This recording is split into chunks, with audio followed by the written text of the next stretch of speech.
Hello. Welcome all to the 7th episode of Beneath the Surface, Tabletop Tempest's first actual play in the TTRPG space.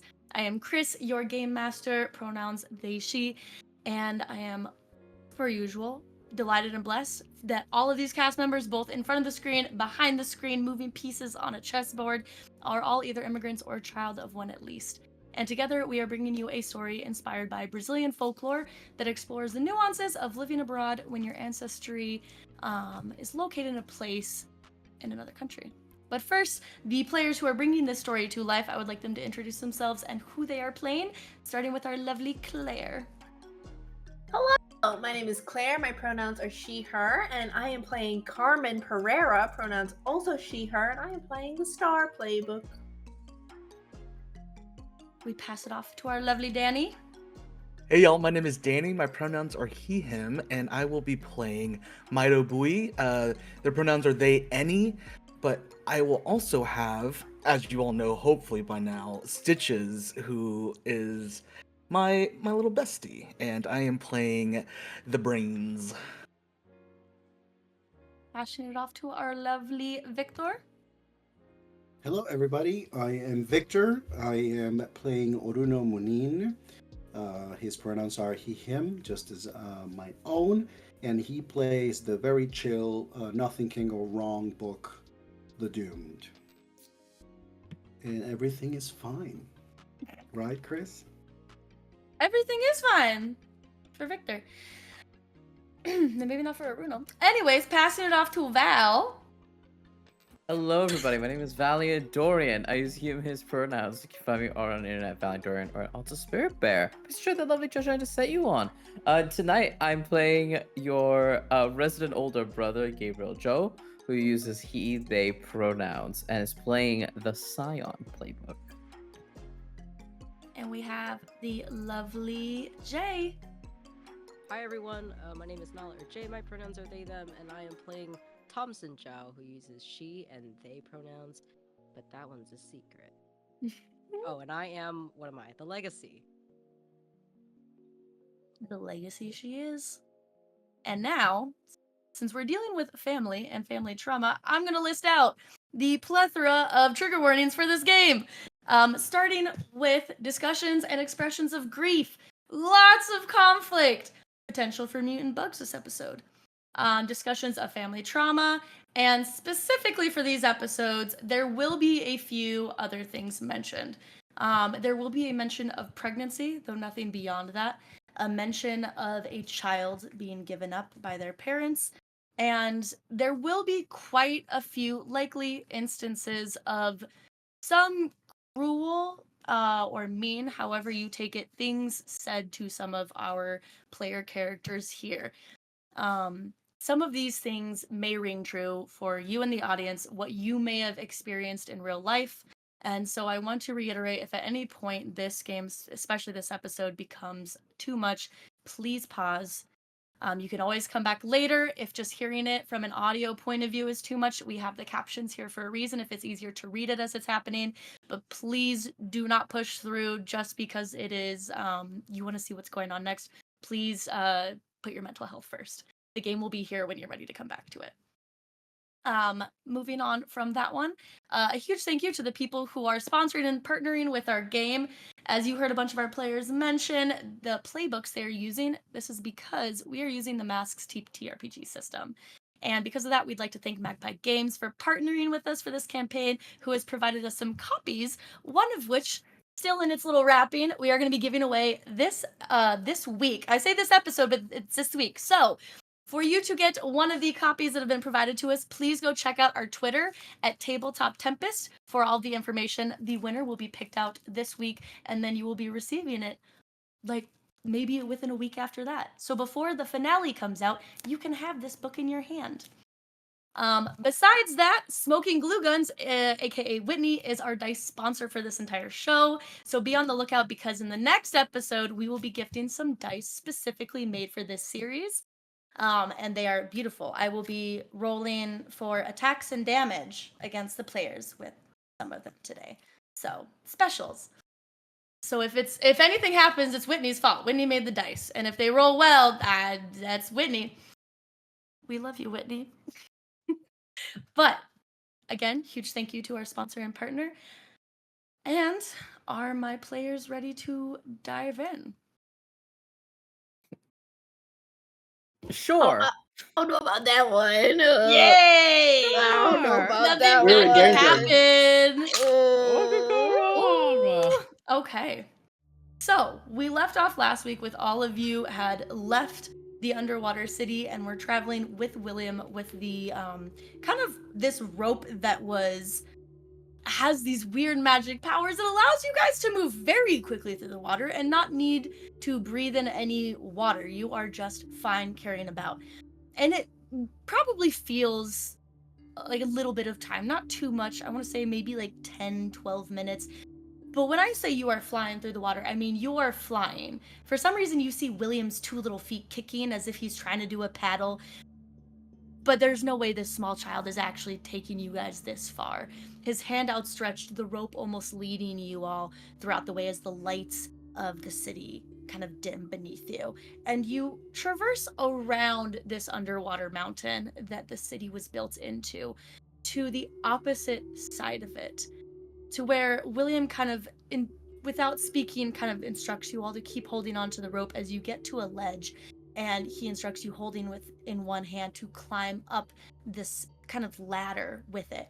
And as you all just one after the other exit the water, as you kind of plop, almost like the bottom of a submarine, you step in to a cave. And what you see around you is these, if the word moist had a smell, that's what it is in here. You hear the tiny dropping of water hitting the ground as you're kind of traversing these puddles from the ceiling, and you see the faintest little glow from different pockets of the wall of the Milen, the same glow that you were seeing from the rope, which when you all let go, the light dissipated itself and you are now left with the room around you. And you just see William kind of push his little sopping curls off to the side and huff really loud. Oh, okay, well that was a workout. But puts his hands on his knees. None of you guys are tired? No? Okay. These little lungs, I've grown up, but these lungs have not been anyways. I think I'm gonna just chill right here for a little bit. And you see him kind of put the rope into his pocket and lean, just as a child, just slump into the side of the cave. Okay, so what did Irasima tell me? Okay.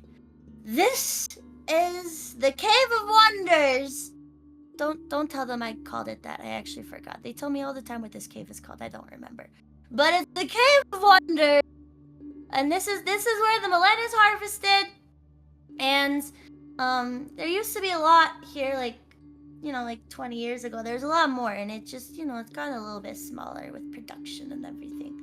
But this is where Irasima told me to thank you guys, and she said drop them off and tell them that the problem to investigate it in the cave, and I have done my due diligence.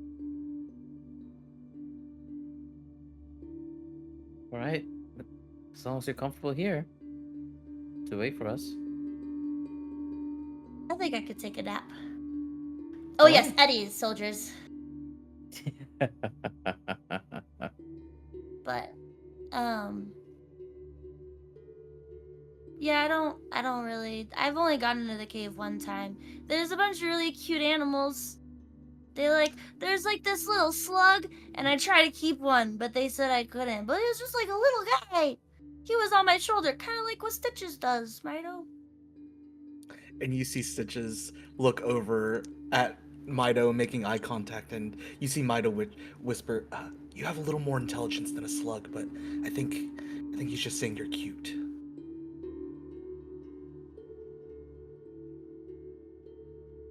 So if you want to sneak one of those cute little slugs back, it'd be kind of cool. Are you going to be fine out here? Yeah. What else is in here besides slugs? So you guys Bear. don't see a bear.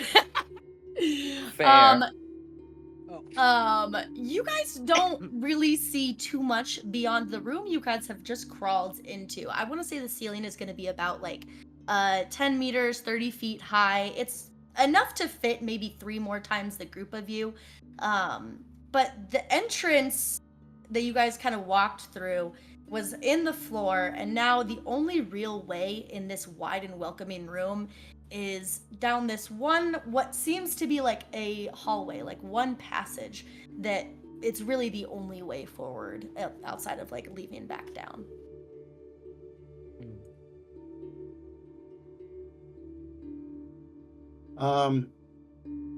Orúno is actually going to look at the passage, take a moment to look at Myto, give him a gentle smile as he raises the ring, and then shakes it to produce the spyglass. And is going to attempt to look into this pathway that they're supposed to be going in. You can, without even needing to roll anything, you can see forward, but as you kind of go down the hallway, it looks like it gets narrower and narrower, almost forcing you guys into a single file line. Before, as you kind of push, almost your eyes are trying to push past it, it's this blinding blue light that you can't seem to get past. What do you see? It gets narrower as it gets closer. You might not be able to go other than one behind the other. There's a blue light somewhere in there, but I can't see past it. Mysterious. How tight of a fit is it? So if you guys wanted to be like, you guys could be 2 by 2. The ceiling's still going to be about 30 feet high, and you guys could try to squish 2 by 2, but if you want room to like be comfortable, that's the tightest it gets.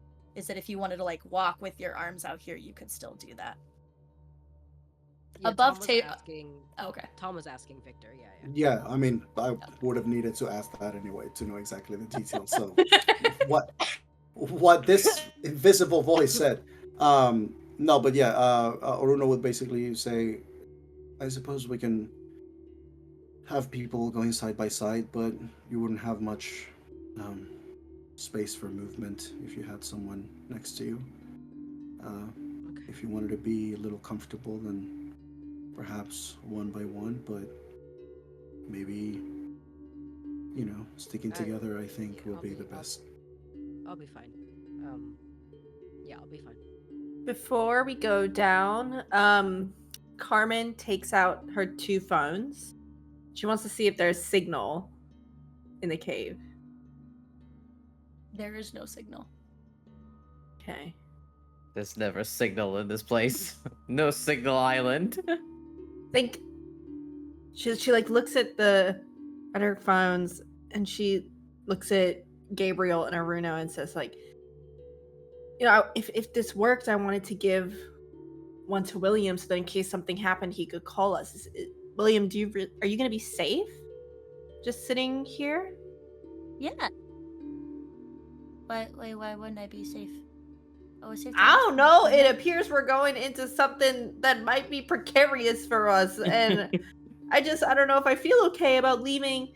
Like, you're a very grown-up little guy, but I just don't know if I feel okay leaving one of our heroic adventurers out here by themselves. Are you sure you're going to be okay? They'll never find me. And he squints his eyes, and you just see him from the feet up go invisible. Oh, wow. That's a fair point. Okay. I mean, I think the best path forward is for us to stick closely together.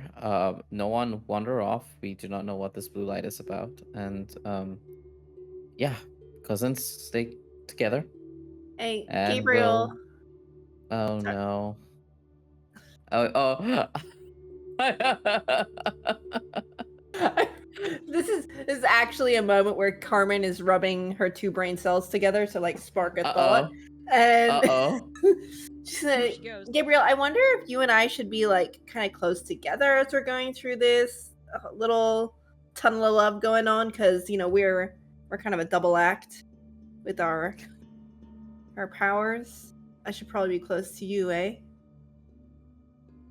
Yeah, certainly. Yes, we should definitely walk together. And I think Gabriel like glances over to where Tamsyn is. And Thompson's probably close to Orúno right now. Right, Jay? Yeah. And there's a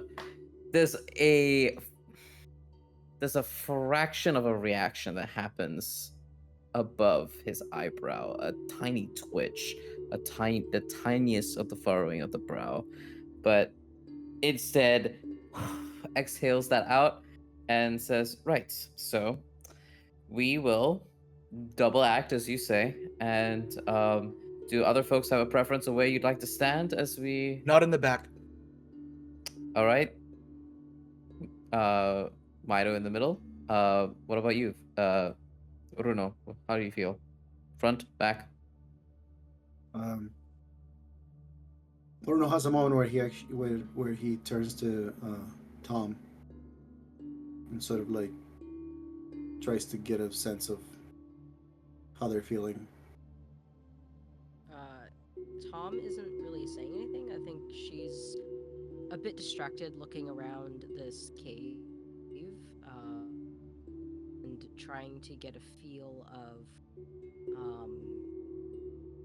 I think she's more aware of things surrounding her body now, I think, as a result of the powers that she has. And I think she's leaned over or reached to touch the wall or a rock in this cave, and is kind of just generally trying to get a sense of how this place is structured. But all you see, I think, is just her in concentration, touching some rocks. Her staff is slung on her back with the sling that Myto made them. I think Tom looks up from the rock and looks sort of like up and over at you. Sorry, did you say something? I think I can always keep watch in the back of the group if you, Gabriel, and Carmen want to go to the front. Otherwise, I can go to the front. No, I can walk up front. Yeah, that's fine. Okay. So I guess we'll go up front. Do I sense anything from the rocks? So, I was gonna ask, what are you thinking? What is Tamsyn thinking when she's touching these rocks? Well, powers are still very new to me, so I think Tom is trying to see if I can, like, feel anything from the rocks, or use, like, kind of extending my senses through the rocks. She doesn't know if she can do that or not, but she's trying. Roll me Unleash Your Powers.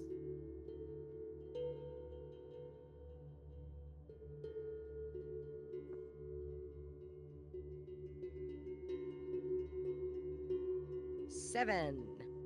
A 7. I'm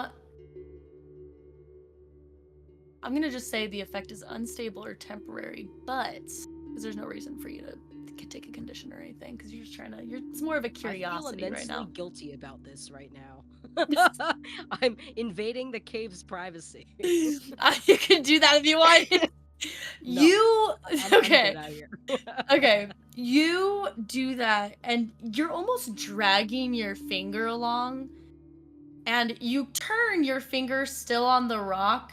You turn, respond back to Orúno, and when you look back, you see that the rock formation, kind of a little bit on the side of the wall that you were touching, the rock, almost as if like sand, had turned into a finger mirroring yours.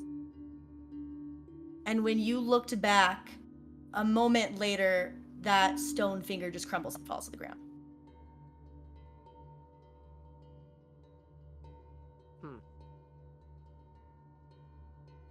and Tom shrugs and then just stands up and walks back to the front. Orúno follows.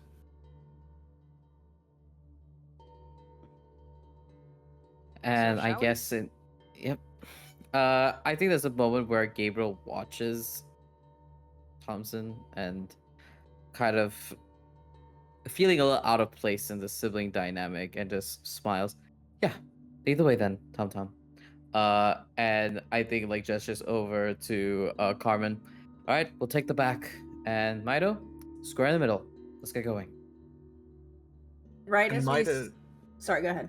I was gonna say Myto kind of gets comfortably in the middle, and they've just been like looking around, just kind of seeing the residue of the Milen around, and sends Stitches up with Orúno and Tom towards the front, and just has Stitches just like keep an eye out in front, especially if things start getting too narrow, and Myto communicates that to Stitches. I think as we're starting to go in, just as a matter of course, Carmen being someone never wanting to like miss a receipt or not capture a moment, on one of her phones turns like a recorder on, like just starts recording video and audio and puts it in her pocket just in case, and gets the flashlight ready on the other phone in case it gets like dark or whatever. Then she'll have a little flashlight to light people up. That's her version of prepared. Light them up. Cool. Tom takes her staff out of the sling and is just kind of using it as a walking stick. And I'll take the lead. And you said Stitches is following me? Or like Yeah, front? Stitches will be just in your perimeter, just kind of making sure we don't miss anything, or just kind of like pointing out any like cracks in the ground, anything that's weird. I'll say that Orúno is probably like close to like your shoulder, like covering whatever other side of the pathway you're not on. And I will also say that Orúno has a moment where he thinks about one of the manifestations of his powers that affected William, that William told him about. And so Orúno starts thinking in his mind while he's looking at the depth of the direction that they're going. He's just in his mind, just peace. We don't want any trouble.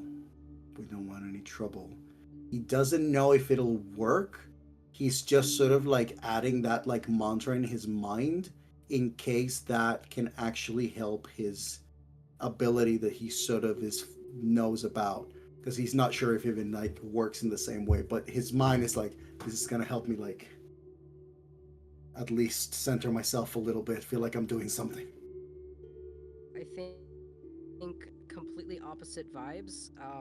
Tom begins, I think, just twirling the stick around. She's not very good at it, and I think she like bumps it against the ground a couple times, but just continues twirling it.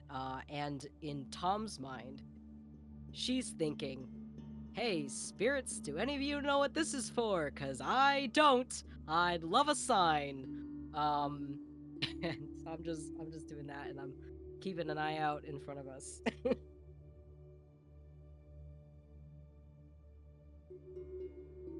Okay. So you all leave, maybe for a moment turning back to see if you see William behind you, and you don't. But you guys leave this wide and welcoming sort of entrance, and as you proceed, again, the passage narrows, forcing some of you side by side and the rest kind of in a single file. And the walls of the cave are, like I said, damp and rough, but they're glistening with the moisture and the brightest of blue hues from pockets of Milen in the wall that are almost reflecting light back onto you and the opposite wall, the ceiling above you. You every now and again feel a drop on your head or hear a drop on the ground as you look up and see stalactites hanging from the ceiling, almost like these jagged teeth. Just droplets of water dropping down in rhythmic plinking, hitting the small pools of water as you walk down this uneven floor. And you guys have been talking. Tamsyn, you said you're swinging your stick around, and you guys walk for what seems to be like 5-7 minutes as you go dive deeper and deeper, the passageway kind of opening up and then closing again, opening up and closing again. But you take a left turn as the air around you grows colder, and any sound from behind you of the water splashing in the opening that you guys jumped into has faded away.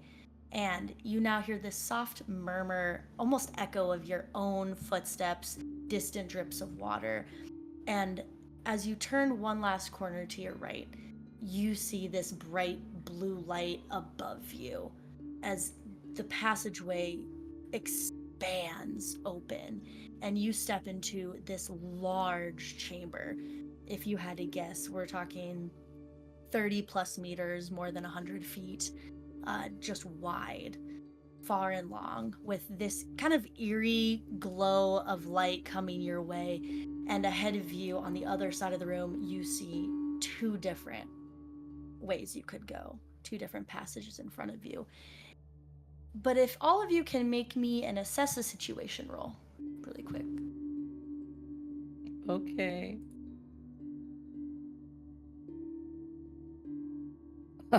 I'm bad at this stat. Cocked. Ooh.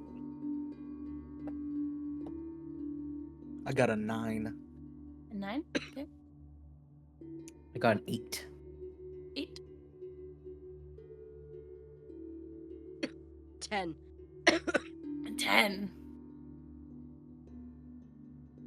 That'll be a 4. A 4 and a 5. Oh Okay. no, Orúno. It's So for the it's that kind of day. people who rolled a 7 to 9, you have 1, and for Tamsyn, who rolled a 10 plus, you get 2. You guys can choose either 10. from that list. Oh, 10? Yep, 10 plus. You can choose 1 or 2 from that list, or you can ask a broader question about either the room in front of you or about the passageway you guys just came from. Or if you're not really paying attention to everything around you, you don't need to ask anything.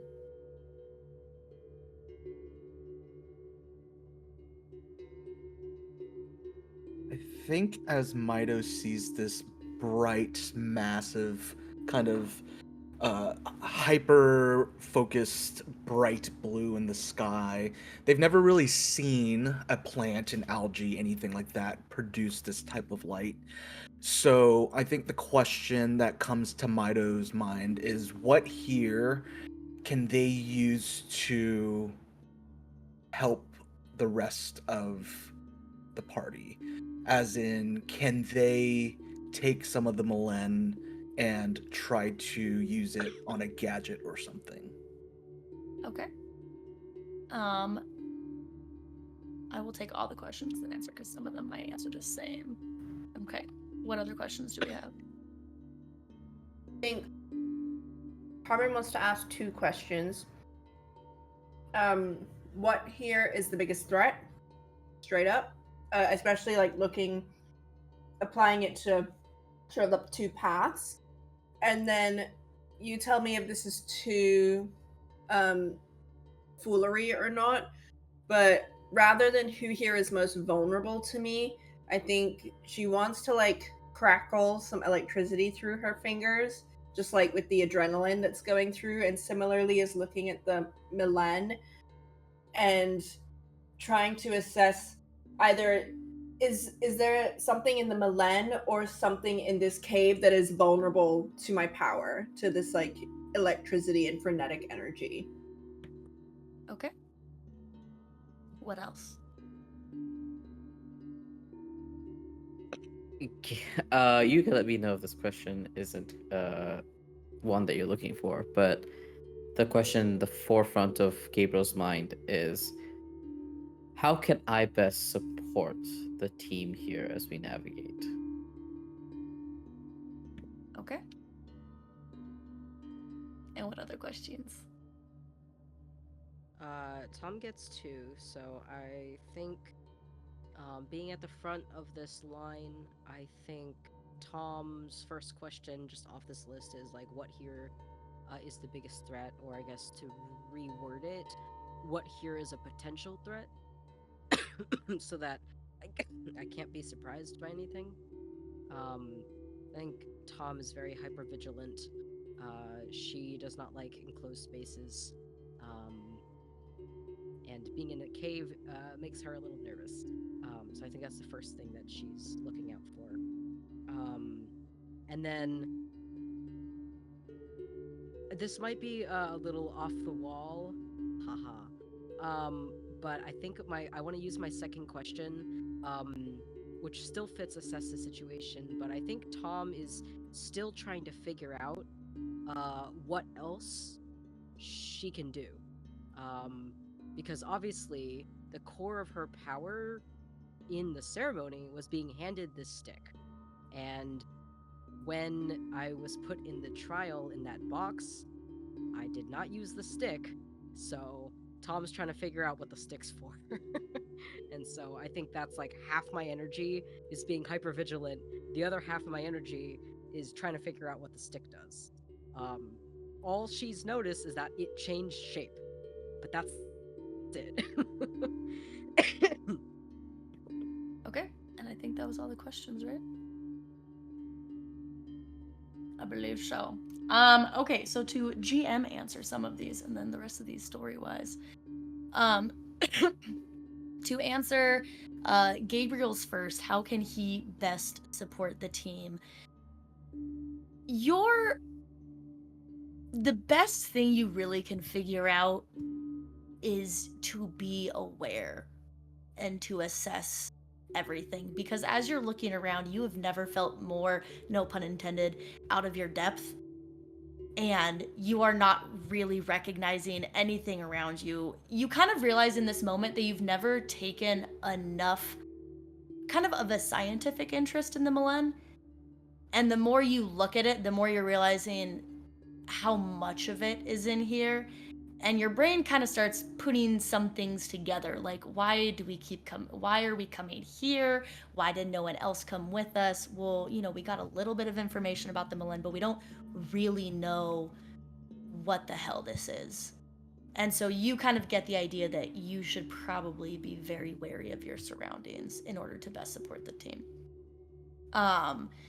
Tamsyn, I'll give this more of a flashback memory, since you're trying to think about it more and you're trying to figure out what the hell is up with this stick. Not only is the stick getting bigger, but the pimple that you came into the reunion with just magically vanished when you spent the night here and it was a new day, and there's just weird like tiny things are changing around you and you don't really understand what's going on. But as you're kind of swinging the stick, there was a point as you're stepping into this big room and you think about, well, what does it do? And you remember just a few minutes ago when you were flicking it around, and you're dexterous, but you're not dexterous enough to be just super proficient at flinging like this stick that is now magically getting bigger flat in the air. And there was a point where you let it go and you dropped it. And when you dropped it, you recall that you kind of felt an absence of something in you.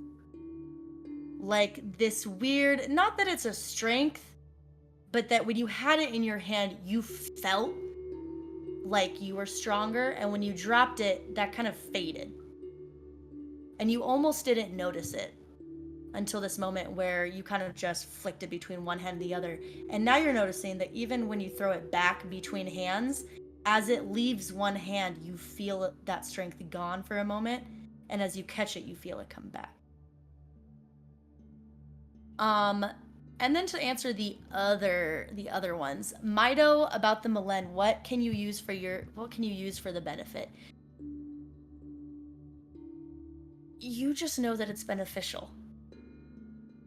And to answer a few people's questions, the biggest threat in this room is the Milen. And you don't know why, but it's this kind of overbearing, like, you realize it's everywhere on the walls, And not that it's watching you, but the presence is everywhere here. And Carmen, you begin to crackle this energy between your hands in kind of the same way Tamsyn was going back and forth with the stick just for a moment. And you're thinking, what in here would be scared of it? As you're doing that, you look down and you get your answer. You hear the tiniest of little, just as this tiny little, just a few inches nudibranch just kind of slugs back. As you see this one little nudibranch, and if you don't know what a nudibranch is, look it up on Google. Nudibranch. This cute little multicolored marine little slug. You see its two little antennas kind of drop down. Again, you guys are no longer in the water, but it's kind of sitting in a puddle, and you hear come out of it as you see it slug back, and you see kind of a trail of 5 of them that had kind of been walking there, but now they're all walking away from you as you hear this crackle. I make the crackle go away. Can I reach my hand out to one and be like, it's okay, I'm sorry? You see the little antennas. I know William wants one. You see the little antennas as it starts walking towards your hand. Are you trying to hold him? Okay. Careful there. You see it walk onto your hand, and it's a little head with the antennas look up at you. As you touch its head, roll take a powerful blow. Fuck! I don't know if this is good or bad. I'll take a powerful blow. That'll be an 11. So choose one of those 3 from the list. Okay, hold on.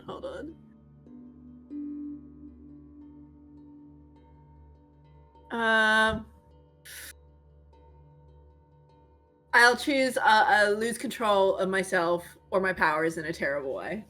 No!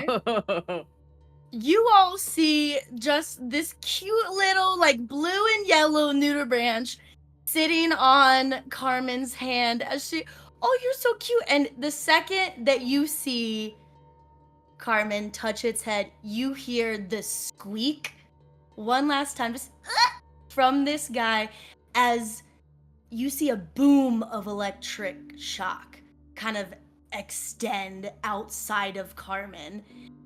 And these nudibranches suck in this energy as they grow to 6 feet tall and about 7 feet long. And we see Carmen get thrown into the wall. And Carmen, you are either going to take a condition, or you can take a physical reaction to getting thrown into the wall as you witness all of these things starting to crackle in electricity, all 5 of them in front of you now. Physical reaction be? Not a physical reaction, but if, for example, instead of taking a condition, if you would rather take a physical kind of impact. Take a hit? Yeah, really take a hit. I'll take a hit. Okay. I feel like if I'm getting thrown back, in a cave, I'm gonna get a bonk, Okay, so you see Carmen get thrown into the wall as these nudibranches are growing, and you see, I will say, especially based on the assess your powers people, I think just Tamsyn got over 10, got a 10 plus. So Tamsyn, you specifically see Carmen's back hit the wall first, and her head whiplash back as she falls to the ground in what I would say kind of a lucid slump for a moment. Oh my god. Tom's gonna run over. Yep. What did you do? What happened? I'm coming to. I'm I don't know. William said they were cute, and then they were cute, and I expected the slugs to be ugly, and they were cute, but now they're huge. But the slug's still 6 feet tall? They are 6 feet tall, about 7, 8 feet long, and they are now moving towards you, crackling with electricity. I'm getting in the Why- way. I'm sorry. Would not like Um, this happen. Wait, I also rolled a 10 on assess the situation. Do the slugs and you can tell me if like I'm too knocked out to know this. Do they still look friendly even though they're electric? You are too out of your head right now to pay attention to them. You're like barely really getting what Tamsyn's saying to you right now. yeah.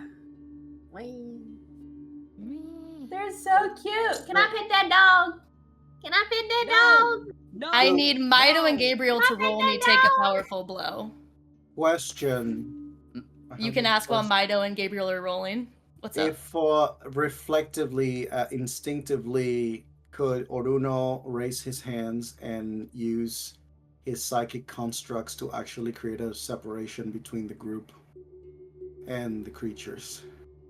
You can certainly try. That's all I can do, really, with my dice, yes. Okay. Roll unleash your That's all I powers can while do. the other two are rolling. I rolled I roll a 7.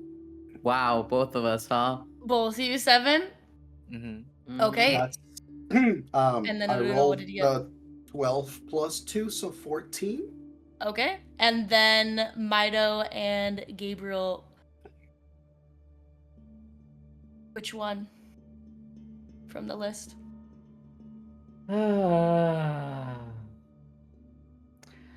I struggle past the pain. Mark 2 conditions. Which conditions are you marking? I gotta do it, right? All right. I will mark insecure, and I will mark guilty. And I think the one that I chose was you lash out verbally. And the moment that Carmen got flicked back into that wall, Myto immediately had hidden behind Gabriel. And you just hear Myto in a voice that you've never really heard before, almost childlike in a way. And they are almost like weeping into Gabriel's back and saying, "You said nothing bad would happen. You said we would be okay. What is going on? What is going on?" And you have to protect us. And you see Myto like gripping the back of your garment. And Gabriel's eyes are widened, and he is breathing so heavily from the electricity that's racking through his muscles, his tendons, his bones. And he like bites the inside of his lip. I think he almost draws blood a little bit. And just says, "Just stand behind me. Just stand behind me. I'll take it. Don't worry. Just hang in Do there, something. okay?" I'm trying. Just do something. All right. I don't know if Orúno wants to go first, but I do have a thing I'd like to do. Okay. I will say with a 14, Orúno, I will allow your decision of it, but you all see this kind of almost like this cyber blue just envelop all of you and create kind of this see-through barrier that you see one of the slugs kind of hits the wall of and starts kind of climbing up it. But with the 14, Orúno, I will allow you in the moment to decide if things can get out your way. Things can't get in towards you, but can you guys get through it? I will say things. I'm gonna say things can get through, Okay. and I'll adjust a little to say that the psychic construct actually has a little more of that blue greenish color that we've had throughout the whole realm. I don't know if it matters, but I was imagining it more like he built a flat like barrier in front of them, unless they're too close, and then he would have created a dome. But They're very yeah, close to you guys. they're very close. So yeah, you would have probably seen like them like he didn't like the assessment situation didn't work well. All of a sudden, Carmen flies, hits the floor. The other two take the hit and fall. He hears Myto just like raising their voice to Gabriel, and he turns, just to see one of the things getting super close to them, and just instinctively his hands raise, the markings glow on his hands, and like seaweed emerging from around the air him, it just sort of wraps, and then it just creates this translucent barrier blocking, like protecting everyone inside. And he has hand out just like, whoa. And I think in Myto's fright, you almost feel Myto push you forward towards that barrier, maybe even past it, and just yell, Okay. you have to protect us. Tom is back there. Did you just see what happened to Carmen? You have to protect us. You shove him forward, and I think he passes through the barrier, and he like tumbles onto the other side. He sees this massive slug that's just continuously generating electricity in our direction. And Gabriel's eyes are wide, they are wild, and all of these, there's a cacophony of voices in his head. And his pupils are moving wildly between each member of the cousins in the party. And benevolent GM. What I would like to do, and you can let me know what move this would be. What I would like to do is activate my shield. And I am going to. This is a terrible choice to make. Do not do this at home, kids. I want to plant myself close to where the slug is, and because my shield takes energy, I want to siphon all of it and put it into my shield. And I know it's probably also gonna hurt me in the process, probably. I will let you decide, because this could go Okay. either way. Would you rather, your choice, directly engage a threat or unleash your powers? Because you are doing both. Ooh. Yeah, I think I will do directly engage a threat. Okay. Because I haven't done that move yet, and I think that would be really fun. What's my danger? It's fine. It's fine. Okay, that's not terrible. That's also a 7. What do I get with a 7? On a hit, trait blows, 10 plus pick 2. On a 7 to 9, pick 1. I will create an opportunity for my allies. Because Okay. Gabriel is literally cordoning off this area, and it's just siphoning all of Carmen's electricity that's placed in the slug into the shield, as he's just standing stock still there, and you can hear him kind of like groaning through it, this lanky man trying to take all this energy on. Okay. And you guys see him walk out, and the shield just form. And from all 5 of these sea slugs, you see the electricity being sucked in to his arm, guarding himself with his shield. And you all see that there's a moment to jump in while these slugs, you kind of see them growing a little smaller as this is happening. Carmen, knowing that she got everyone into this situation, even in her state, is there a universe where she can crawl over or sidle over to Gabriel and just grab any part of him to help to siphon? You know, if he's siphoning the electricity, surely she can sort of help, like, assist in taking that burden from him, because her power specifically is electrodynamic control. And my instinct is that it's not gonna hurt. Even if it hurts her, it's not gonna hurt her as much as it's hurting Gabriel. So she, at the very least, wants to help, like, take some of that burden. And if there's any way to, like, do some damage too, great. But I think her priority is helping Gabriel. Okay, so you are still concussed, and he's not right next to you, so you will be going through the barrier.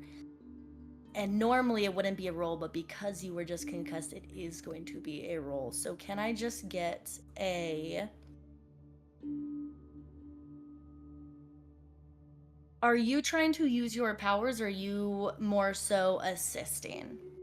Assisting. Okay, then roll me a defend. Okay. That'll be a... Hold on. Plus savior. What do I have for savior, actually? What's that? Oh, I don't know. What's that? What's that? That'll be What a calls it 10, GM. That'll be a 10.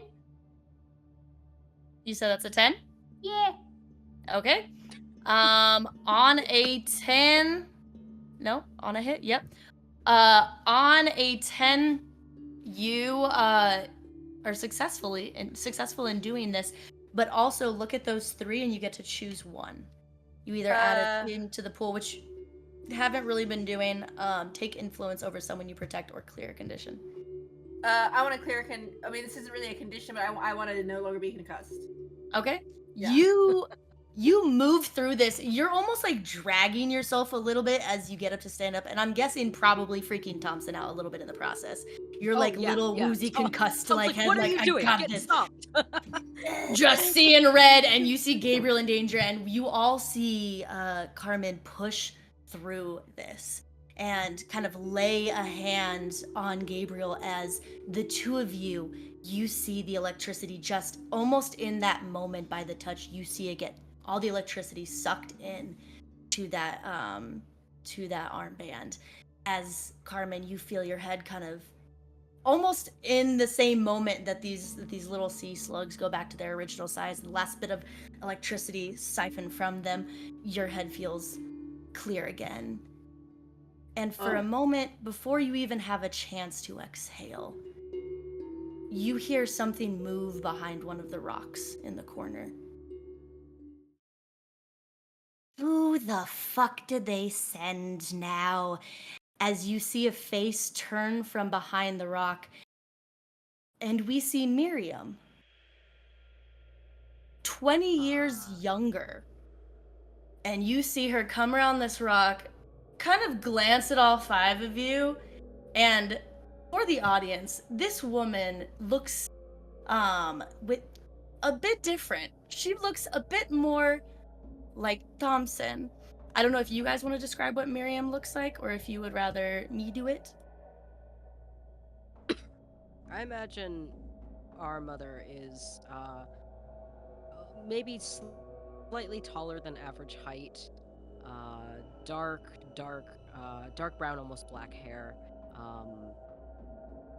and she, like Tom, I think has really, really soft and round features. Her eyes are a beautiful, warm brown color. Excuse me. And she, I think I already said she's got curly hair. I think she wears it in a single braid down her back. And doesn't wear a lot of makeup, I don't think. I think enough makeup. But she's always been very like business type mentality. She definitely dresses up when going to work, but I think like as our mom, she, was very practical, I think is a good way to describe her. And I think if there's one thing that's striking about her like physical features, it would be her eyes. And I think one detail about what she's wearing is a piece of jade around her neck that her husband gave her, or her dad gave her. And you see her come around this rock in business clothes that do not look like they have seen dirt ever. So like a white pantsuit. If it's white, let's go, it's canon. In a white pantsuit, Oh, just wow. beaming white, but with this devilish grin, puts her hand up against the stone, and after panning at everyone, only looks at you, Gabriel. Mom? You had the nerve to come back? I'm back. Mom. Wha- What are you talking about? You know that we were coming here. Well, maybe not this you. And you came here pregnant. What a fucking joke. And as you hear that, she punches the stone, and you feel yourself dragged forward 20 feet as the rest of you see the same looking dome that Orúno had just made with his psychic construct encapsulate now Gabriel and Miriam. Mom? I think there's like Oh, go for it, Jay. I think like as this happens, almost in slow motion, we hear Tom's voice just echoing, shouting Gabs, but it's sort of like as if time slows down. Yeah. And he raises a hand up. You see the color of his palms from he doesn't face you. It's just his arm stretched backward towards the rest of you all. He says, it's fine, I can handle this. Tom, do not worry. Everyone, do not panic. This must be some strange trial. Hang back. Mother, what are you talking about? Don't you recognize me? It's Gabriel. Please, look again. Yes, Ariel, I'm looking real hard at you. You had the audacity to come back, disappoint the entire family. You Stop really it. did it to all of us, didn't you? They don't need to hear this. Stop the it. biggest disappointment, huh? The baby sister who was gonna do everything right. Shall we count it baby out of wedlock? You couldn't just wait till you were married. Stop. You had to pick a man who doesn't even know the culture. Don't stop. Don't what? Leave them out of this. Okay, You I'm can't your leave target, so anyone. be it. Oh, you're the target now. It's my sins, it's my fault, right? So just lay it on me. Do not involve them. Do not involve them, please. But you involved him. And she takes a step closer to you, pointing at your abdominum. You named him. You can't keep him after the shit you did to this family. He's gonna have to go to mom. He's gonna have to go to Luna at her age.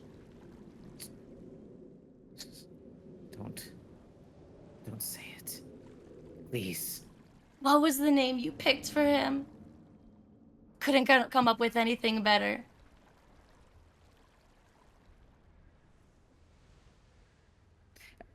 Gabriel, at this moment, gives up the ghost a little bit. Because as he is begging this version of his mother to stop her tirade, he turns around to catch a glimpse of Myto's reaction.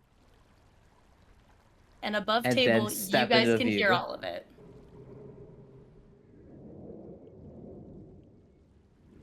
When you glance over, you see what you didn't see before. Now Myto crouched down, still fists clenched towards their chest, and just not making eye contact with anybody. And you just see Myto shaking, and it's like you can hear them whispering, like, Gabriel, please, like, Gabriel, you please just stop all of this. And Gabriel sees that and sees the eyes of every one of his cousins lying upon him. And he's just like, no, don't look, don't listen. Just leave Myto out of this.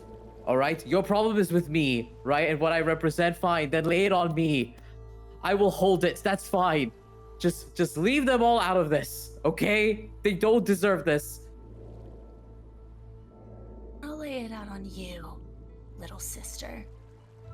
You were never grateful for what this family did for you. You are so selfish. I gave up everything to help you adjust to this new country, and what did you do? Spit on us. I would do everything for this family.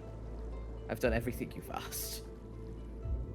Oh, is that why when we made Nutriwave, you decided that you were gonna try to help Amora out for the loss of William that was none of our fault? And now you're fucking around with the Milen behind everyone's back while you're pregnant. And the memory from the mind's eye of Gabriel finally sutures itself, because as a 5-6-year-old, and he overheard all of this, he didn't have the understanding. But now the pieces are aligning, right? And Gabriel kind of like backs up until he's touching the barrier. And what I would like to do is, I don't think this is something that's controlled. Gabriel's just magnetism begins to kind of like ripple out against the barrier, making this unsettling sound. Like deep resonant whomps throughout the bubble that's in the barrier. And he is still her child. And he does what Gabriel does best, and that is acquiesce. As he like slumps like back against this barrier, he just says, "Look, I'll do whatever you want. I know I can't make up for what Auntie Ariel did, but I can try. Every day I will try. Every day I have tried. All right? Just don't. Just look at me, please. Please." Yes, Ariel, this is what you're gonna do. You're gonna step down from Nutriwave permanently. You are never gonna speak to that man, the father of this poor kid. You're gonna leave him. You are going to give the child to Mother, to Luna. And you will leave everyone to clean up your shit once again. You told her to do this. Why? Why are you telling her to do that? Good. Why? I'm glad we agree. And you see, all of you see the dome open up as I need Gabriel to take a powerful blow. Oh, for sure. Alright, Dai. Be nice to me, please. I'm already having a bad time. Okay. What is the thing? No stat to roll with? 3. A 3? No, a 3 is good. A 3 is good? Great. A 3 is good. You want to roll low for take a powerful blow. Mark a potential as well. Thank God. You I was like, oh, I'm dead. all see dead. No, take a powerful blow is the one you want to get low rolls in. All right, marking potential. Heck yeah. So you all see as Miriam gets real close to Gabriel's face and goes, "Good, I'm glad we agree."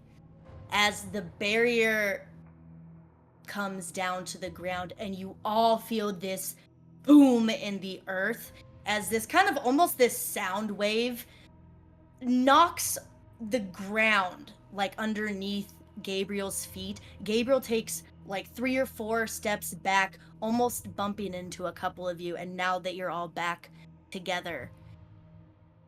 And she just looks at you guys and cracks her neck.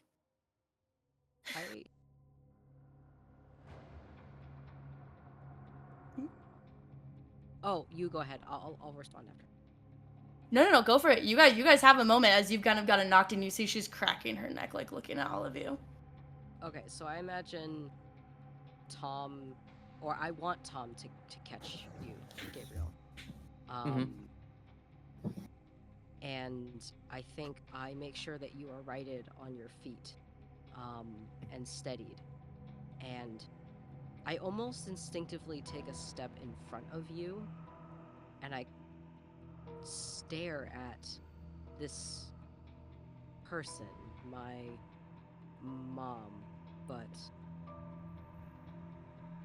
unlike the woman that I know, and I think just very incredulously, Tom stands there like mouth agape, and she just says, "Mom, what the fuck are you talking about?" And he reaches to the side of your arm. No, Tom. I bat you Just- away. I bat you She away. doesn't know what she's saying. Please, she doesn't know what she's saying. Orúno actually takes a moment. He drops the dome when Gabriel is flying their direction, and once Tom has him, Orúno looks at Miriam and uses the spyglass lens, puts it in front of his eye, trying to look at Miriam to see what he can see through it.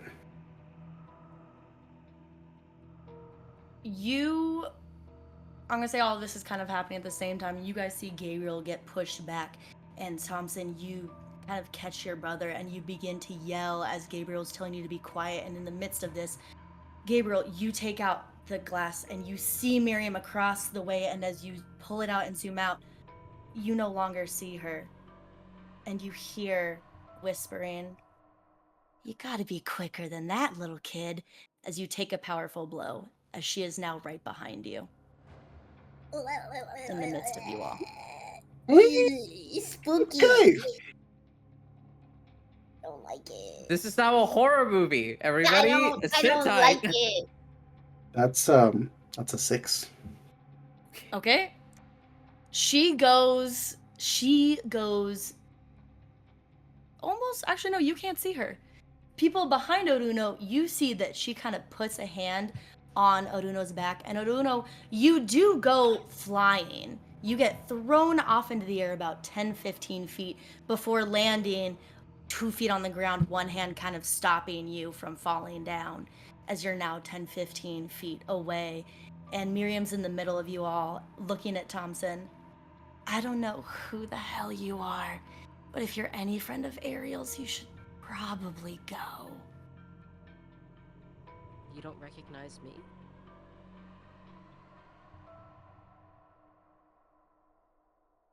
"No." And she kind of like looks you up and down with this I'm disgust. your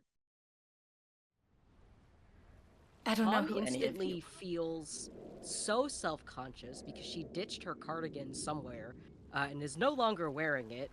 I think just instinctively holds a hand across her body and, "I'm your daughter. How do you not know me?" "You're a friend of Ariel's. You are nobody," she says, leaning in close to you. Stop it! Leave them out of this. I push Gabriel away again with a little bit more force this time. And I want to take a step closer to her. "I don't know who you are. But you're not my mom. Why are No. you talking to Gabriel like that? You Because- can't talk to Gabriel like that." And I need all of you to roll me 2d6. As you feel the ground shake beneath your feet. Nice Why? knowing y'all. It was nice knowing y'all, too. 6. 5. 4. I rolled a We're all 4. missing. We all missed. No! Great. Wait, did anybody get 7 or above? No. All right, cool. This is actually great. Do we add any modifiers? No. No, right? Yeah, Just do a we- straight roll. Nope. No, Okay, cool. you feel the Yikes. ground beneath you shake as Miriam starts to laugh, and you all, in the blink of an eye, feel yourself fall through the floor. As Oh, you no. all, on opposite sides of this room, fall from the sky about 40 feet. And because it's such a high place, you can either mark a condition or choose a something physical that happens to you. Can Orúno attempt to use his psychic constructs to grab Not people? No, not with that. If it was a 7 to 9, 100%. I'm taking a condition. I'm angry. I'm also angry. I'm Two siblings angry. are angry. I'm angry too. I'm angry for Myto. Myto is going to take Afraid. No, my boy. No, my And God. Orúno, what are you doing? What is Orúno doing? Insecure. Insecure? You all drop to the ground, the wind knocked out of you, and you just see Miriam's push her braid back, and it almost slowly falls down onto her back as she loosens up her shoulders. If Ariel's friends want to fight, then I will send you back where you came from. Moment. Go ahead. Go ahead. No, I think whatever you say will help precipitate mine. Okay. So go ahead. I think at that moment, while that whole scene that preceded happened, Carmen was full of such anger for Myto, and not anger at Gabriel because she understands that that was some weird meta, two different conversations happening at one situation, but just so angry that no one was there to defend Myto.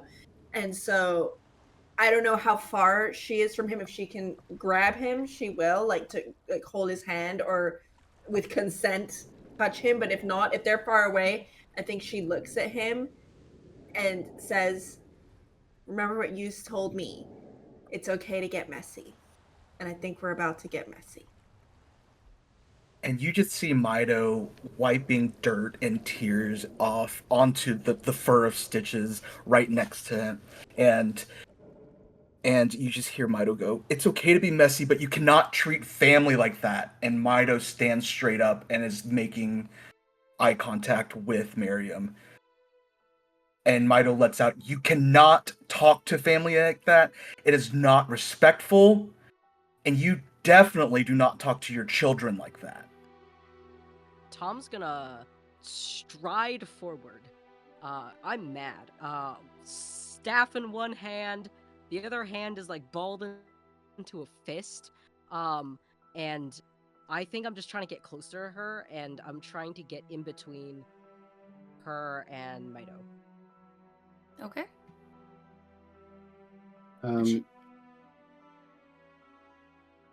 Orúno, after he falls, he groans as he gets up, and he looks at Miriam. And in his mind, he just asks himself, "What are you?" And Orúno would like to attempt to enter the memories of the Miriam that he's seeing, to see if that Miriam is actually a full Miriam or just a fragment of Miriam. So, describe to me which powers you're He's using again? trying to reach with his memory abilities, his psychic abilities, to try to tap into the memories of this Miriam to see if this is a fully rounded person with memories or if it's just a fragment echoing, whatever that may be. Okay. Roll me Unleash Your Powers. What is everyone else doing? So Orúno's doing that. We see Tamsyn moving kind of in the middle of Myto and Miriam. Miriam's laughter slowing down as now she's watching Tamsyn move.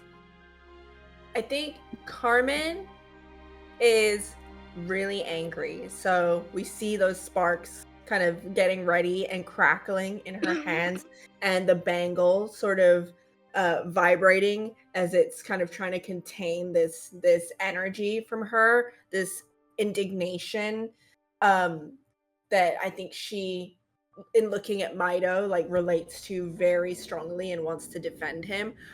But I don't know if this exists in masks, but she has enough manners to be I don't want to hit somebody's mom.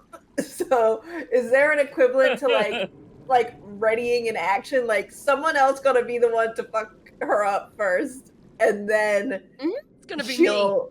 Yeah, It's so gonna be me. she wants to wait because she's like, it's not my mom, but as soon as someone else has done it, I'm going for it.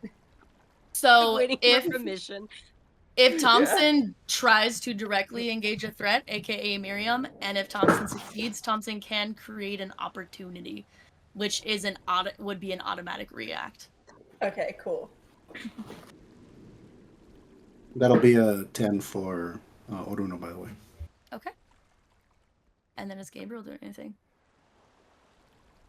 Gabriel's been chucked into like the darker corner of this cave, and he falls face first into the ground, into the rocks and the dirt. And you see this like young man's face marred with like tiny cuts from the stone, the dirt coloring his eyelids and his face and cheeks.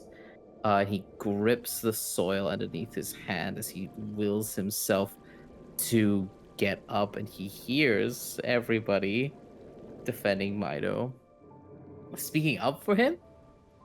That's not how this is supposed to work. This isn't the position that they should be taking. This isn't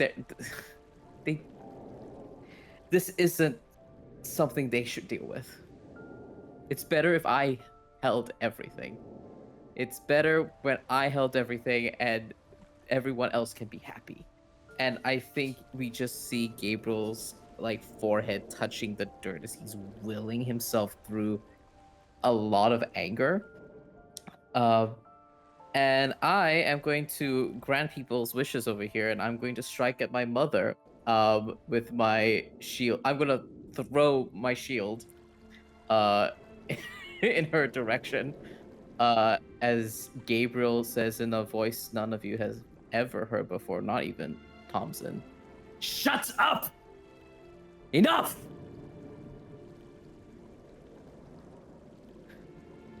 And yeah, I will directly engage a threat.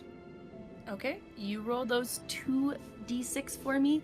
Orúno, with your 10, and then I'll go to Tamsyn really quick to see if you were doing anything either the same time or if you want to wait a second for Gabriel. But Orúno, you get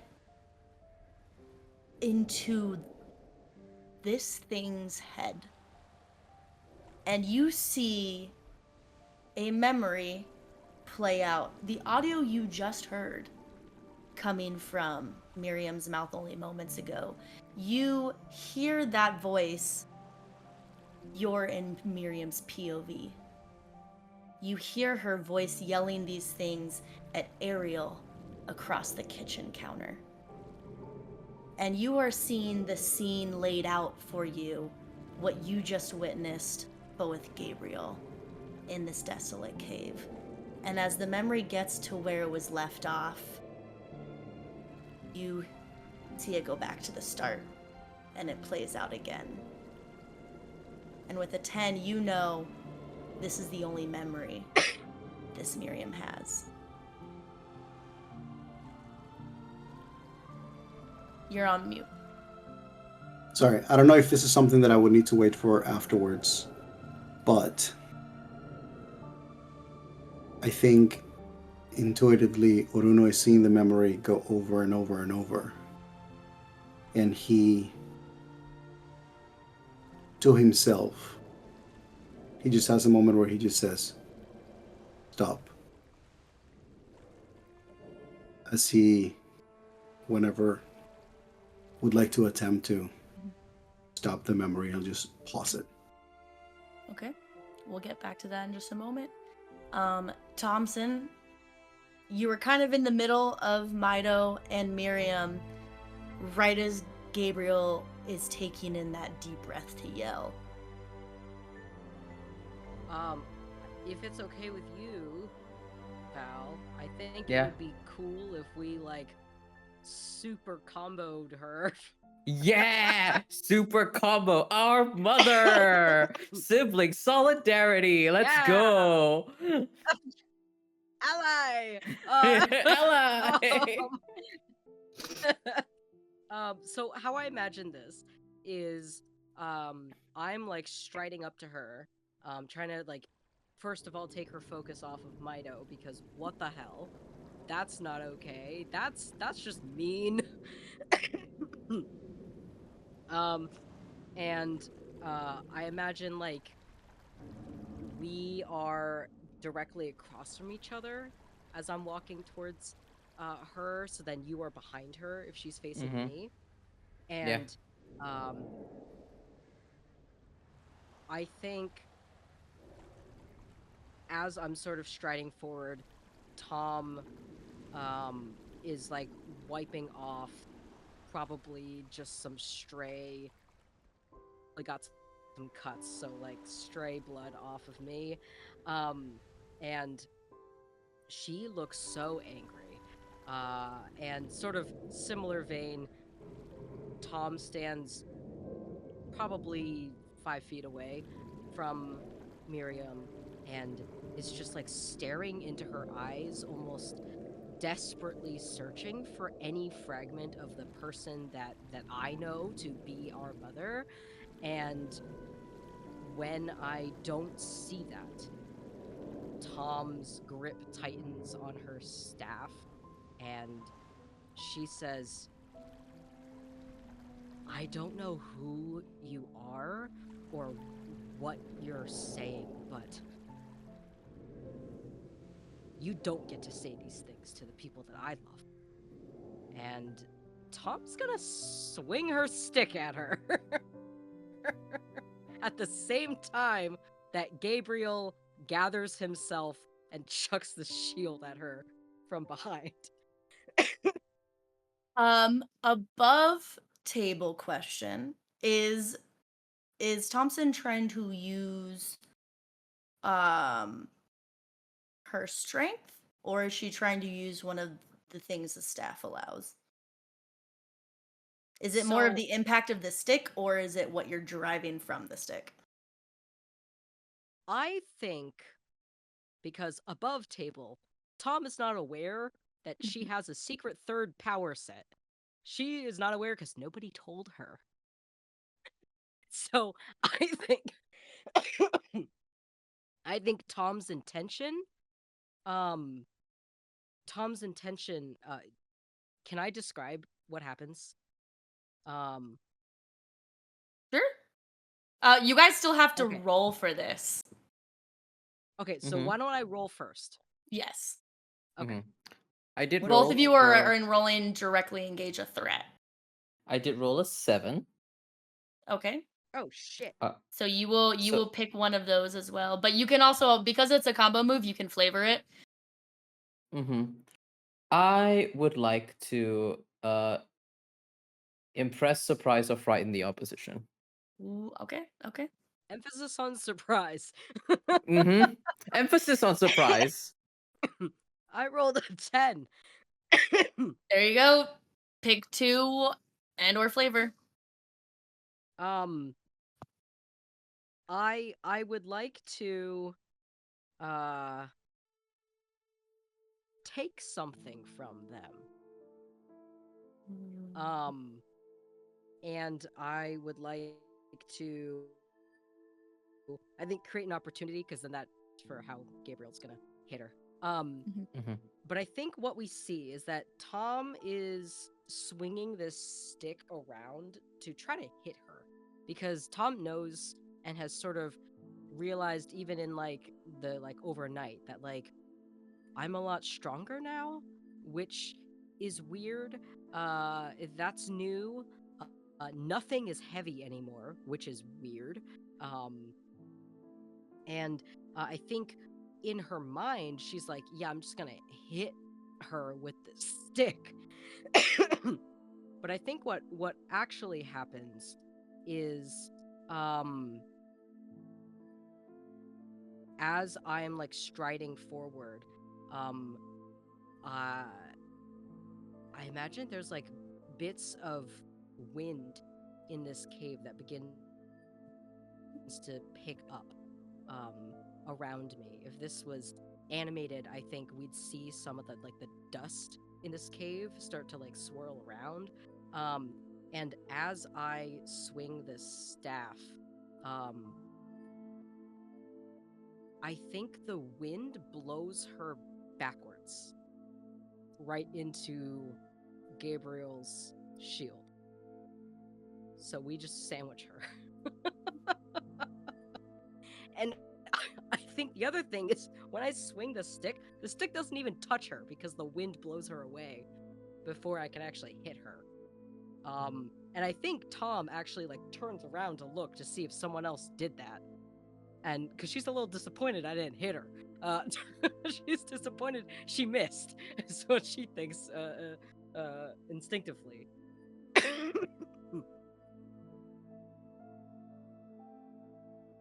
And Gabriel, you see your shield make impact with Miriam. And Gabriel begins stomping up to his mother, in quote unquote, and all of you can feel and hear the stones around us kind of making a very strange rumbling noise as Sayer, that's not the correct character, as Gabriel, I usually do get angry with Sayer, so obviously my brain went there. And Gabriel's magnetism begins to kind of like billow out of him and begin resonating with the minerals that exist in this cave in a uncontrolled, volatile way. Full angry Magneto style as he's stomping up to his mother and says through gritted teeth, I would have bared it all for you. I have done everything for you, for this family. Myto is innocent in all of this. I would bear it. Ariel's sin, everyone's sin, I would bear it to the day I die. But you will leave my sister, my cousins out of this, and you will leave Myto out of this. I was your son. I'm your son. I wanted to be perfect for you.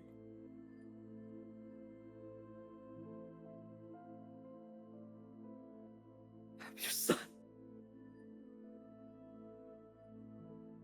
And he's standing inches away from her face. Look at me. Look at me. And you And I think Tom walks up to stand next to you. And I don't think she says anything, but her own anger and her furrowed brow and the tears brimming in her eyes says it all. Tom is not gonna let you bear this alone. Not anymore.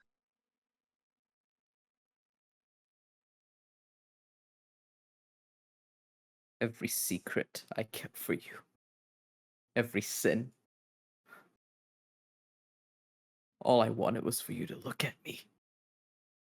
Maybe for once you'd see your son and not this nemesis of your sister, the shadow that you chase every day.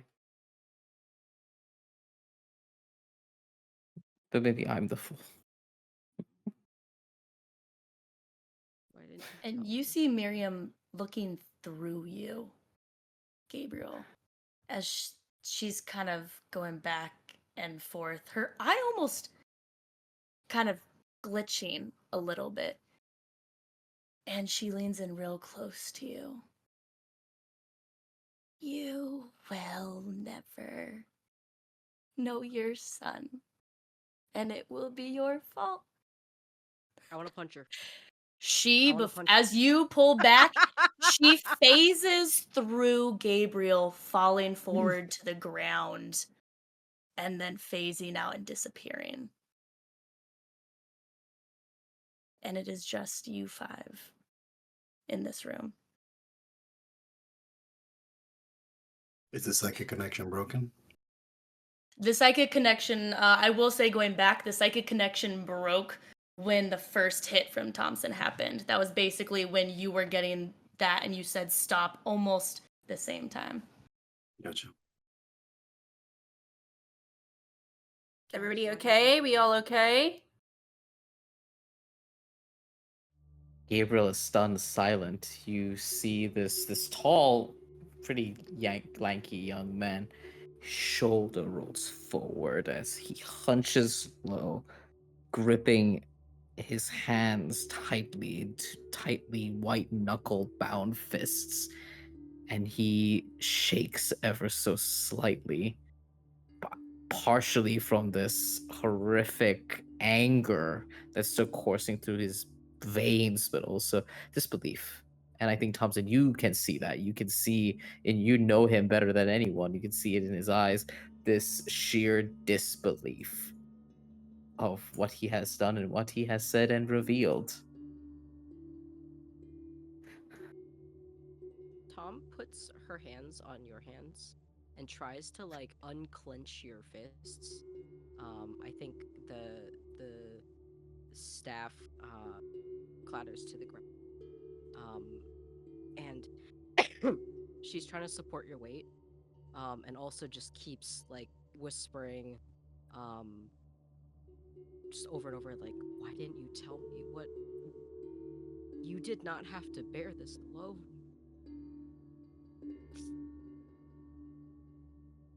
And he lets you peel each of his individual fingers away from the fist, and you see the mark of nails across his palm. Because I'm older, it's my burden to shoulder for you. I don't want you to feel that. You don't have to do that. I'm not a child anymore. And you don't deserve this. And she looks towards Myto and repeats again, you don't deserve this. Myto.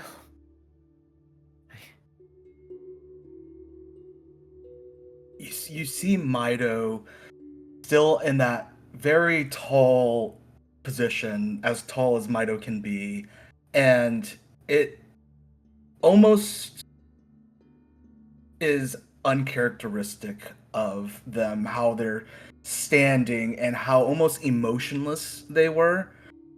And they wave over Carmen and Orúno as they start walking towards the siblings, and with stitches on their shoulder, they puts their hand on top of yours and says, no one should ever speak to you like that. No one should ever speak to any of us like that. They say blood is thicker than water, but did you know that blood is actually like 55% plasma, and plasma is like 90% water, and then you can add stuff to water to make it viscous. So that type of thinking is, y'all are my family. Anybody that talks to us like that is not family. I don't care what they say. I don't care what our lineage is. I don't care where we're all from. I don't care how connected they think we are. This, and Myto makes eye contact with each and every one of you. This is family. Myto turns to Gabriel, sorry. Myto looks at Gabriel. I'm sorry. I didn't mean to push you into danger. I didn't mean to put this burden on you, as we came in this together, and we have to finish this together. And I'm sorry for using your sister and for us as a shield and put the burden on you. And everyone who's close, I think everyone here can see for the first time a tear run past Gabriel's cheek. No. This isn't on any of you. There are sins, secrets, and there's a moment he glances over at Orúno. Secrets upon secrets that this family holds. I only hoped that maybe by veiling them, that, well, And he looks over at Tamsyn. Maybe I wouldn't have to see you look or think about our mother that way. Maybe I would spare you that perspective.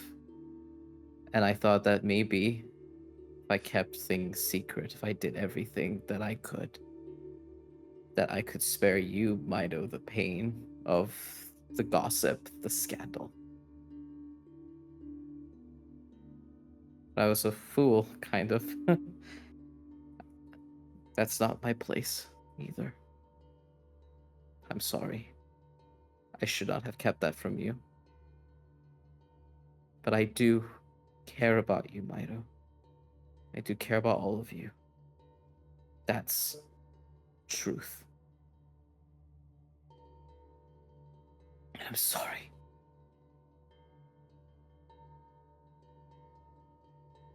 I think at this moment, Carmen sort of pipes up and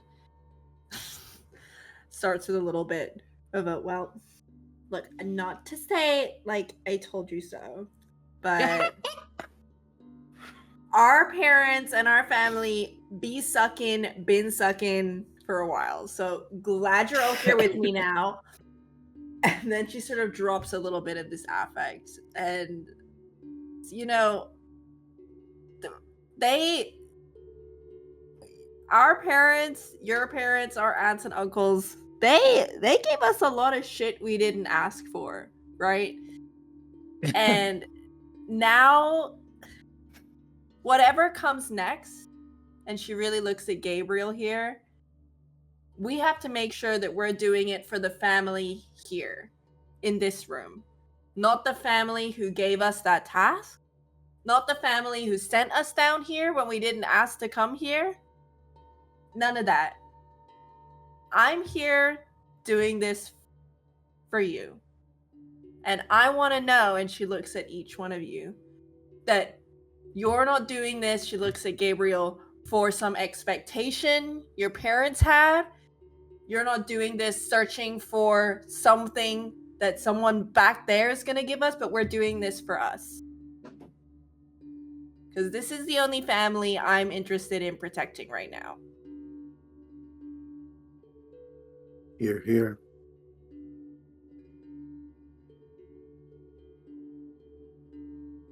And Gabriel kind of like wipes his own tears as he like holds his face in his hands. You all hear the deepest sigh and the most deep exhale come out from him.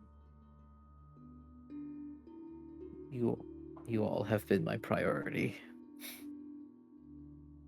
Whatever comes next, we'll get through that together. And I'm done being the perfect son. But I can be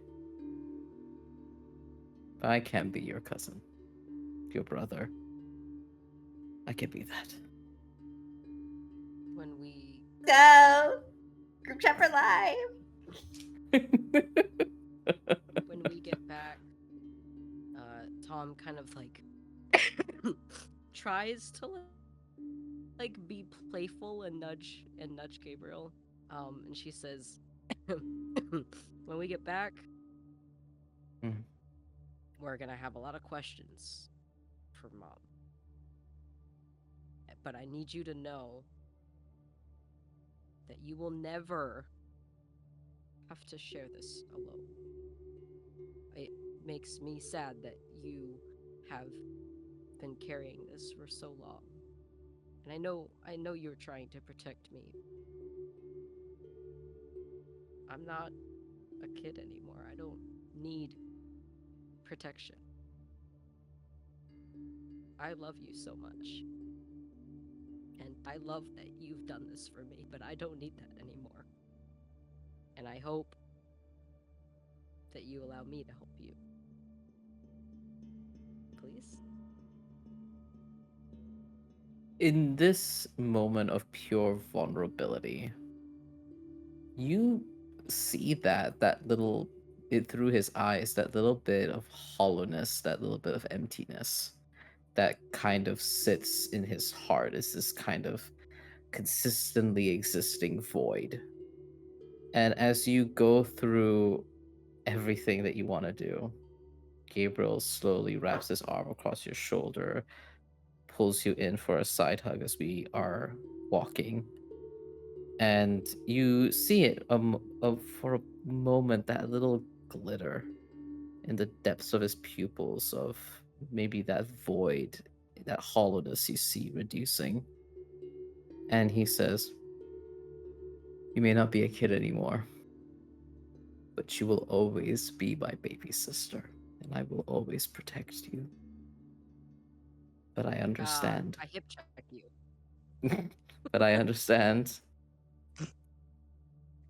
that this is your fight too, with me. Okay? Okay, after you say that heartfelt thing, I hip check you. You hip checked me and I'm like, ow. And he like moves because he's so lanky and he's just been throttled. He like moves a little distance before closing the distance with you and walking with you. And So, just go so ahead. everyone knows here, I'm kind of smart, and I knew that Luna wasn't my birth mom, and honestly, what we did at the airport and looks over at Orúno, I could probably find my birth mom pretty easily if I wanted to, but again, I know secrets are held in families for reasons unknown, but there's a reason that I call Grandma Luna my mom. She is my mom, and there's a reason I call y'all my cousins, even though we don't hang out regularly. It's because y'all are my cousins. So I just honestly, and Myto looks down at the ground. It's like kind of kicks rocks. I don't want y'all to think I'm not intelligent because y'all thought Luna was actually my grandma. Like I knew that. Just to make that clear. Myto, You're the smartest you person you here. literally made me a magic bracelet, so I It's think actually you're made smart. with science. Magic Science, is magic, fake. la la la la. Tomato, tomato.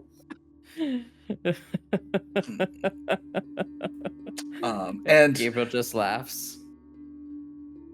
And as we're walking, before we cut to Orúno, you see stitches on Mito's left shoulder as normal, but you do see a few of the slugs crawling on Stitch's back, and I'll just leave that there.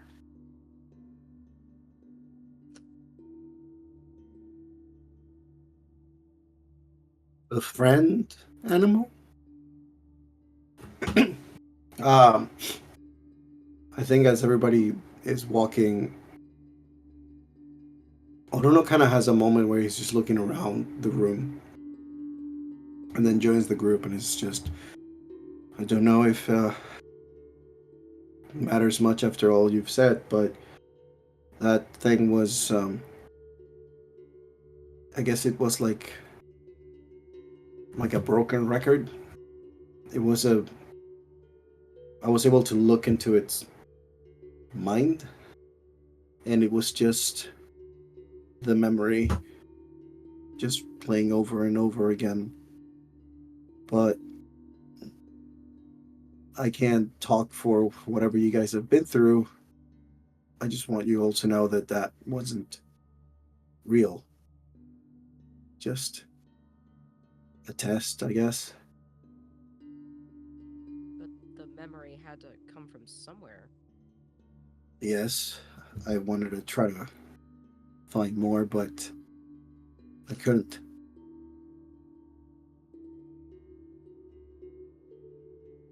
Well, if that was just a test. Who knows? Really quick above table, just so it doesn't get messed up. Orúno, you would know it was a real memory. It's just the only memory they had. Noted. So yes, I guess I would say the memory was real. Just that was all there was. I don't know how it manifested, and I don't know if it was, and he sort of like silently kind of gestures to Gabriel and Myto. I don't know how things work in here. Well, given everything we have been through, if something can manifest that memory and target us, me, then we can make a safe assumption that something like that can happen again. So, whatever we see, no matter how scary, how strange, we're there for each other. And we're gonna, no matter who these shadows, phantoms come for, we'll stand with you, whomever they target. Okay? I think that's the only thing we can do. Fuck, these caves suck. And I think that's the first time you've heard Gabriel swear. We're A naughty just getting word. started. You said naughty word. Yes, I am capable. It's like they say on Friday Night Lights. Clear eyes, full hearts, can't lose. We got this. But like without the football. And like without I- that weird culture.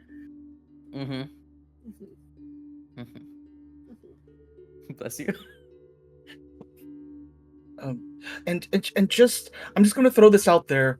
I know logic doesn't make sense since we went underwater, but the temporal lobe and the hippocampus are responsible for memory, and sometimes there's episodic memories when things get really, really tough. I actually didn't really study psychology or brain at all, but if this cave, if this whatever is going through something, we might see some more of these episodic whatever that we just had to go through. And if we can make it through together, I think that's fine. But this cave in and of itself, and Myto again once more glances at this bright blue Milen all over. This cave might be smarter than we think it is. Great. Terrifying. Yeah, I don't like that it's potentially alive, but here we are. And are we still looking at the two ways to go? The one on the left no longer exists. There's only one. Huh? When did I just miss that? When did that happen? You guys were fighting. Unless somebody was not paying attention to Miriam, you would not have seen it.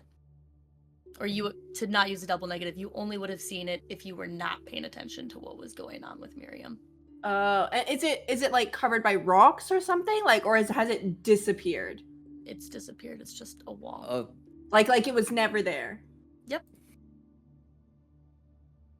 Dear beloved GM, at the mention of the cave being smarter than we think, could Orúno try to sense the cave's memory? Yeah, you can try. You can unleash your powers.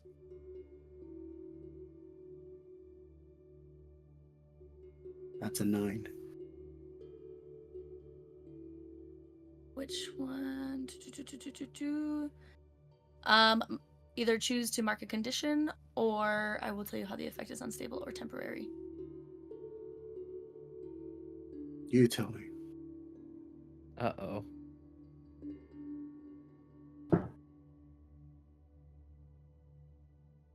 These will go hand in hand. Mark afraid if you don't have that one already. Okay. Because as you try to access if the Milen or the cave has thoughts, you kind of walk over to one of the walls and you just intuitively, instinctually kind of touch the wall for a moment, kind of like tap the Milen. It's a little like the algae's a little squishy, and you don't see anything, but you feel this feeling of kind of sadness and fright fill you as you're touching the wall. And you pull back and you touch it again, and that feeling doesn't leave as you go back and forth. And as you touch it a second time, you hear the faintest of crying for a couple moments before it disappears. think No that group- memories.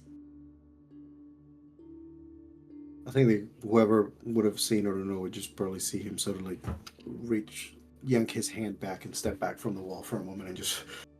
Orúno. Hey, What? hey, what's up? Nothing. I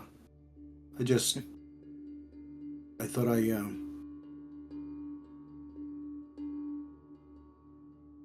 never mind. Okay. I think Gabriel senses there's a processing that needs to happen, so let's it be for now. But his eyes linger on you. But you see that moment he makes that decision to not pursue it, but he will if it comes up again. And I think he gives you a look of like, we'll talk about this later. And yeah, he begins huddling up with everyone, and I guess we go and see more of this weird cave. Would I have heard a direction from the crying? Nope. Noted.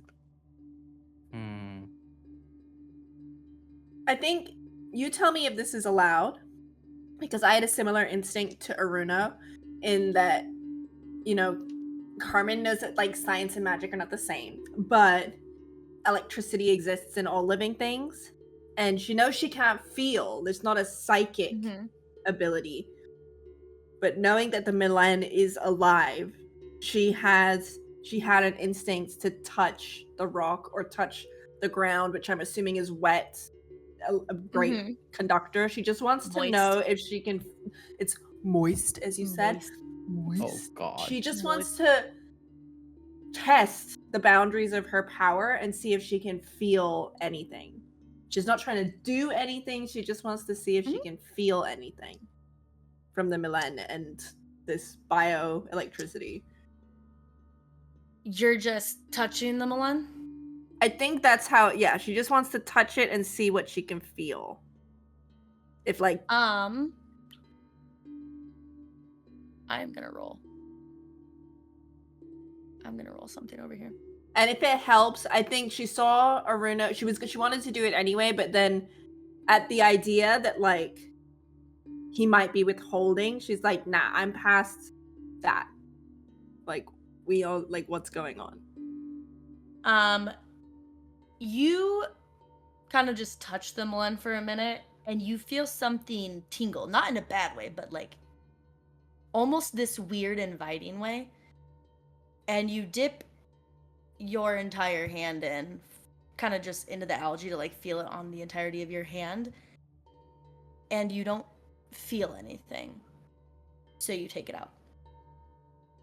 However, please add a +1 to any roll you try to do with your powers. But no one knows this. I will message you later. Okay, cool. That's worse. You do realize how that's worse, right? I like it. Alrighty, let's go. All right, we get going. Okay. Do you guys all head out? Okay. You guys walk down the one, kind of the only way now. And very similar to what it was before, the passageway gets smaller and then it gets larger and then smaller again. But as it kind of starts to widen out, the walls are getting darker. And you realize there's less Milen as you guys are walking forward. And only a few minutes later, again, you enter this expansive room. I'm talking 2 to 3 times the size of the last room you were at. And you see in this room, there is kind of this middle island with this stalagmite rising out of it, with kind of this water encircling it in front of you. Not the whole room. There's some way to walk around on ground, again with kind of this moat and that, or kind of this water, and then the stalagmite. And as you walk into this room, you see beneath your feet just dead Milen all around you with no light coming out of it. You see kind of stomped out algae, and the room seems to be darker as it goes forward. But you notice off to the side, you see 2 people. And instead of the ground in the corner, you see they're standing on sand.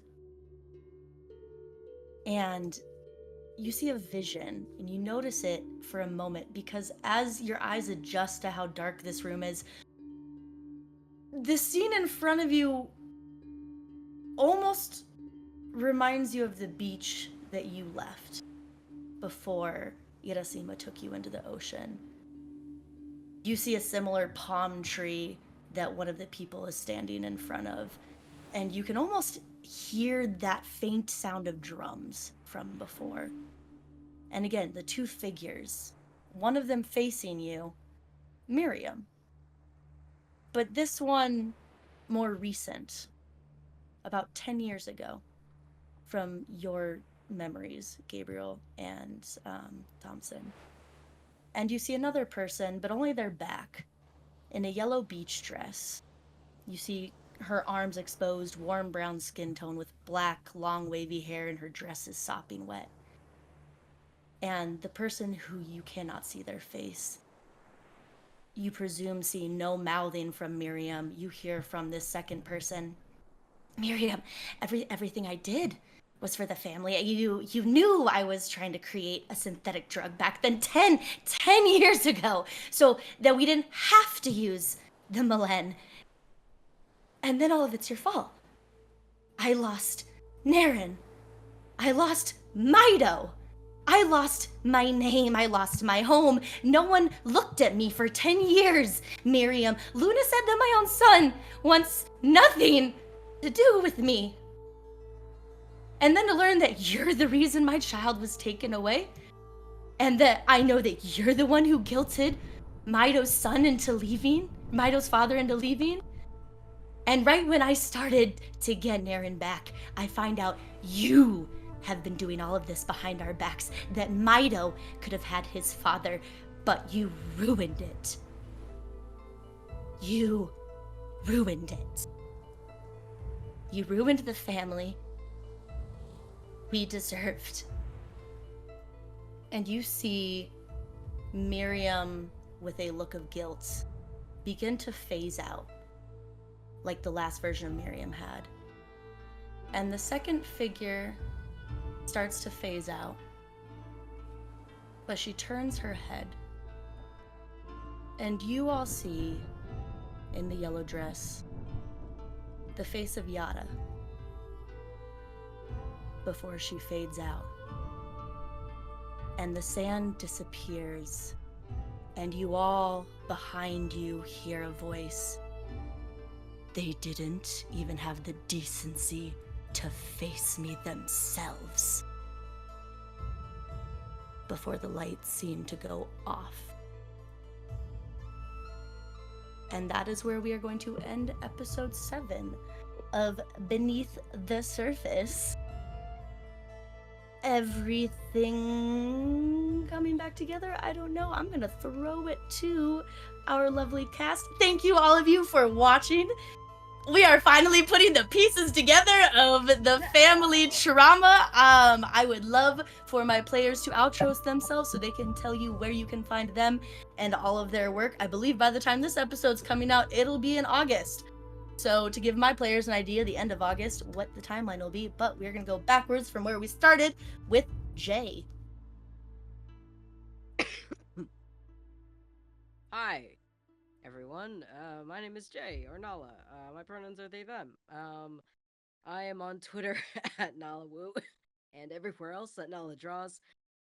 I'm normal. Um,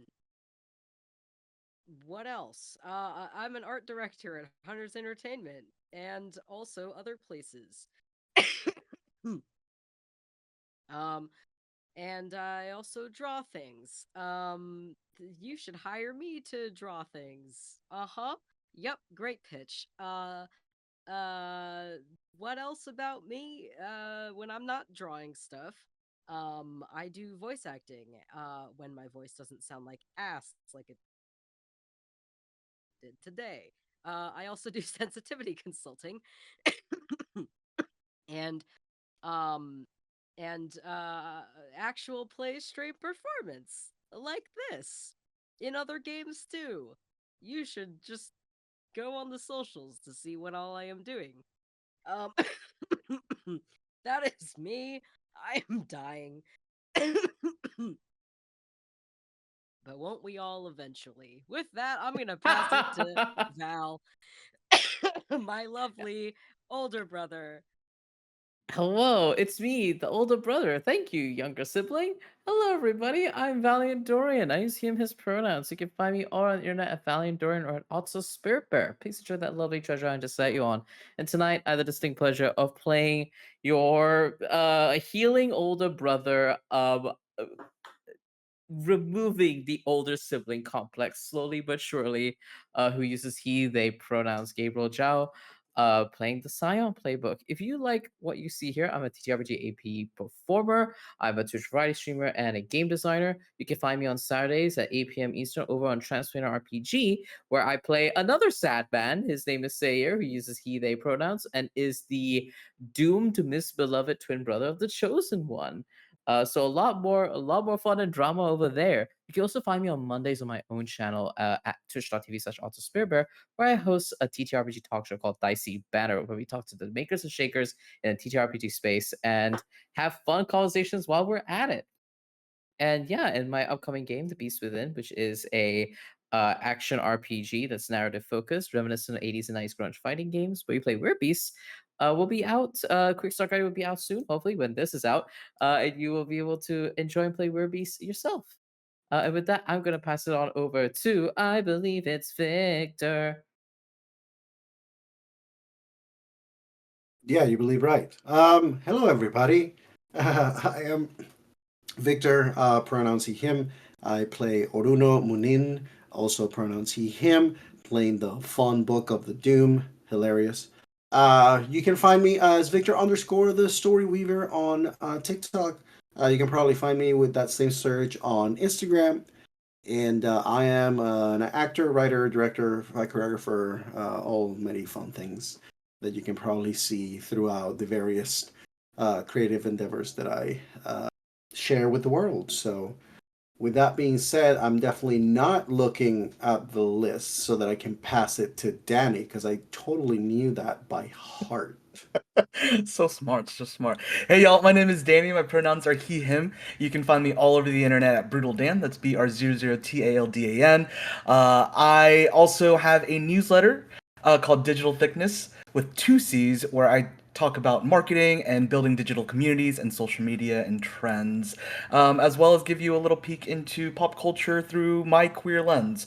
I also write and perform tabletop RPGs, and tonight I played Myto, whose pronouns are they, any, and yeah, that was a an adventure our GM put us on. So thank you for that. And I'll pass it over to Clare Bear.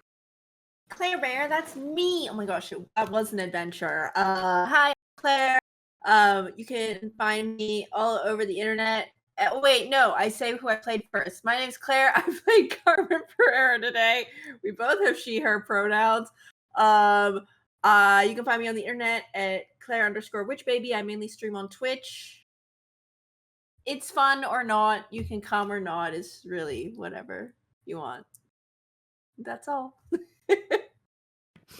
And I have been your not trauma dump storyteller. A reminder to kind of disassociate from me and being the problem. Go to Tabletop Tempest Twitter to enter to receive one of these lovely little soft copies. If you don't get it this time, there's also going to be another opportunity because we have 2 of them. And also, again, we will be raffling off dice that were specifically made for this game, which is the one that caused some fun things for Carmen that Claire and I will be talking about later. But you can find me at D&D Imposter on all social media where I make a bunch of tee-hee ha-has. And besides that, you can find me here at Tabletop Tempest. Thank you all for joining us. Today has been a ride. We have 3 more episodes, and we will see what the hell made the lights go out in this episode at the very end. But until then, get some rest, drink some water, take care of yourselves. We will see you guys next week. Adios.